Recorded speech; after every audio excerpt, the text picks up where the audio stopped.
sahabat Fresh Juice dimanapun Anda berada. Sesaat lagi kita akan mendengarkan Fresh Juice Jumat 10 Juni 2022 bersama Romo Antonius Rajabana OMI dari Jakarta. Selamat mendengarkan.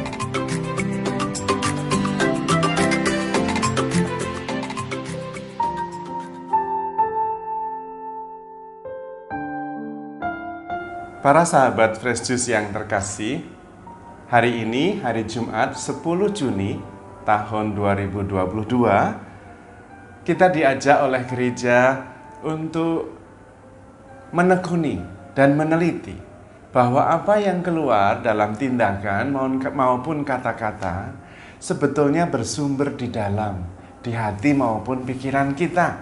Maka kita harus hati-hati dengan pikiran dan hati kita. Bagaimana firman Tuhan untuk hari ini? Mari kita mendengarkan sepenuhnya. Inilah Injil Yesus Kristus menurut Santo Matius. Dimuliakanlah Tuhan. Dalam khotbah di bukit, Yesus berkata, "Kalian telah mendengar sabda, jangan berzina. Tetapi aku berkata kepadamu, barang siapa memandang seorang wanita dengan menginginkannya, dia sudah berbuat zina dalam hatinya. Maka jika matamu yang kanan menyesatkan dikau, cungkilah dan buanglah. Karena lebih baik bagimu satu anggota badanmu binasa, daripada badanmu seutuhnya dicampakkan ke dalam neraka. Dan jika tangan kananmu menyesatkan dikau, penggallah dan buanglah. Karena lebih baik bagimu satu anggota badanmu binasa, daripada dengan badanmu seutuhnya masuk neraka. Telah disabdakan juga, barang siapa menceraikan istrinya, harus memberi surat cerai kepadanya.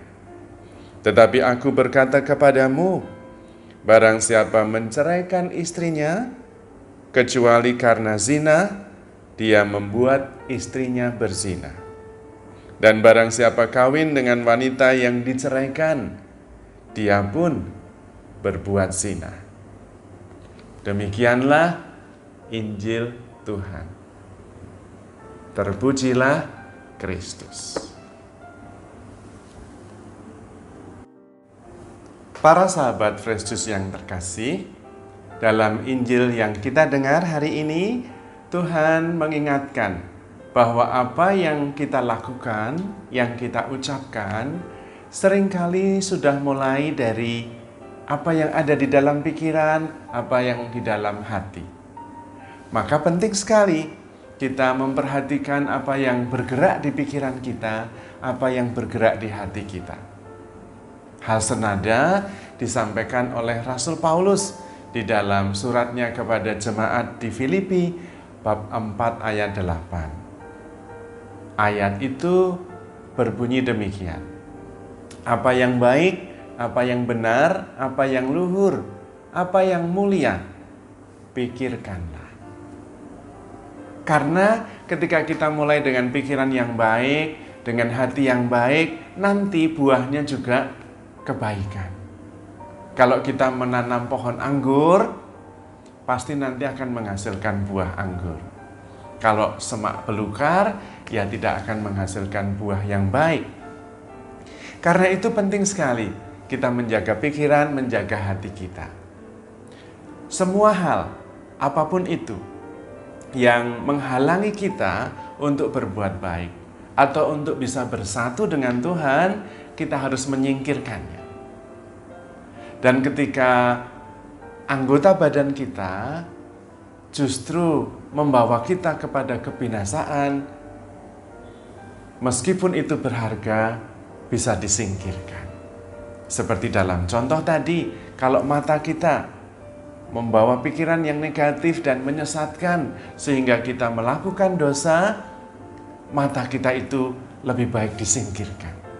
Lebih baik masuk surga dengan salah satu mata tidak ada daripada dengan seluruh badan kita lengkap masuk ke neraka.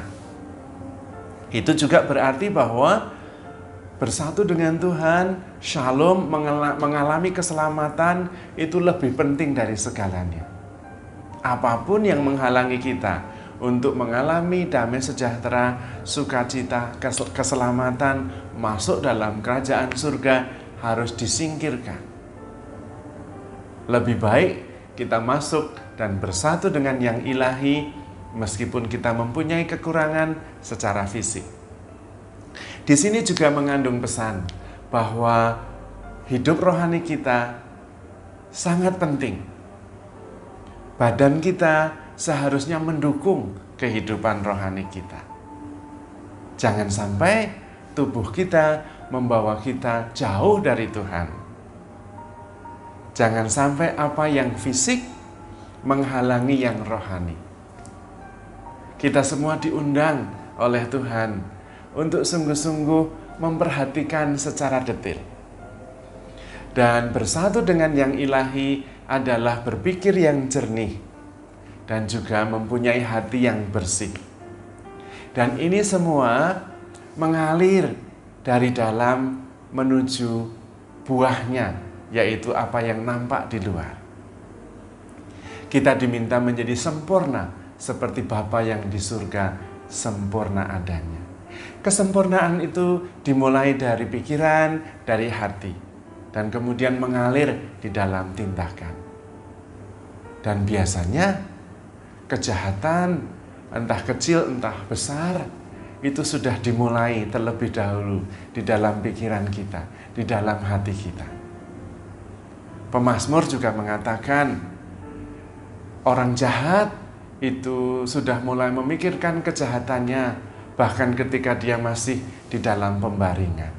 Artinya, seringkali apa yang tidak kelihatan itu justru memegang kunci dari apa yang kita lakukan secara nyata. Maka kita tidak boleh hanya memperhatikan apa yang kelihatan, tetapi juga apa yang bergerak di hati dan pikiran kita. Seharusnya ada kesesuaian antara apa yang ada di pikiran, hati, dan yang nampak dalam perbuatan. Dan itulah yang disebut dengan kasih yang sempurna. Mulai dari motivasi yang baik dan terungkap dalam tindakan yang benar. Kalau tidak terjadi kesesuaian antara apa yang dipikirkan di dalam hati dan yang nampak dalam perbuatan, kita disebut dengan munafik. Dan Tuhan tidak berkenan dengan orang munafik. Di dalam Injil, Tuhan seringkali menegur orang-orang Farisi dengan kata-kata kemunafikan. Hai engkau orang-orang munafik. Kemunafikan itu membuat kita tidak mampu untuk sadar dan kemudian bertobat. Dalam Injil hari ini, Tuhan Yesus mengajak kita semua untuk sungguh-sungguh tekun dan teliti, menyempurnakan sikap baik pikiran, batin maupun tindakan kita, supaya sesuai dan sungguh-sungguh sempurna, murni dari pikiran, hati, dan tindakan. Apa yang nampak sungguh-sungguh mengalir secara alami dari hati kita yang sungguh-sungguh benar dan suci. Apalagi hati kita juga adalah bait Roh Kudus. Dan kalau kita mengikuti gerakan hati, melakukan tindakan-tindakan kasih menjadi sebuah ungkapan kita taat pada bimbingan Roh Kudus. Dan dari situlah kemudian kita mencapai kesempurnaan kasih, kesesuaian yang asali antara hati dan tindakan. Tidak ada kemunafikan. Dan dari kebenaran yang berasal dari Roh Kudus itu akan juga mengalir dalam tindakan-tindakan yang nyata, tindakan-tindakan kasih yang kelihatan dan dirasakan oleh saudara-saudari yang ada di sekitar kita. Maka mari kita melatih diri agar apa yang masuk ke dalam pikiran, ke dalam hati adalah hal-hal yang positif, yang membawa kita untuk menjadi lebih bersatu dengan Tuhan, yang membawa kita untuk bisa menghasilkan buah-buah kebaikan. Mari kita menjaga pikiran kita, menjaga hati kita, agar kita sungguh-sungguh menjadi sempurna, mulai dari pikiran, hati, dan tindakan kita. Karena itulah yang diminta oleh Tuhan sendiri. Dalam hidup bersama, kita harus menampakkan kasih yang sempurna, seperti Bapa di surga, sempurna adanya. Para sahabat Fresh Juice yang terkasih, tentu perjuangan itu adalah perjuangan yang menuntut proses seumur hidup untuk makin suci dan makin sempurna dalam mengikuti ajaran Tuhan.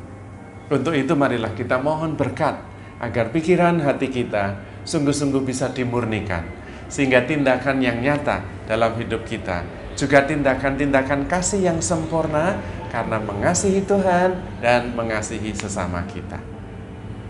Mari saudara-saudari terkasih, para sahabat Fresh Juice, kita berdoa mohon berkat Tuhan.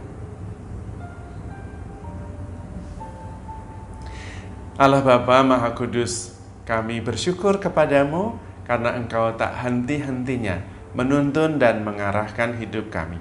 Berkatilah kami agar kami mempunyai pikiran yang jernih, hati yang tulus, agar apa yang mengalir dalam tindakan dan kata-kata kami berkenan di hati-Mu. Berilah kami kekuatan dan berkat-Mu untuk bisa mendengarkan dan melaksanakan firman-Mu. Semoga berkat Allah yang Maha Baik menjaga, melindungi, dan memberkati kita. Dalam nama Bapa dan Putra dan Roh Kudus. Amin.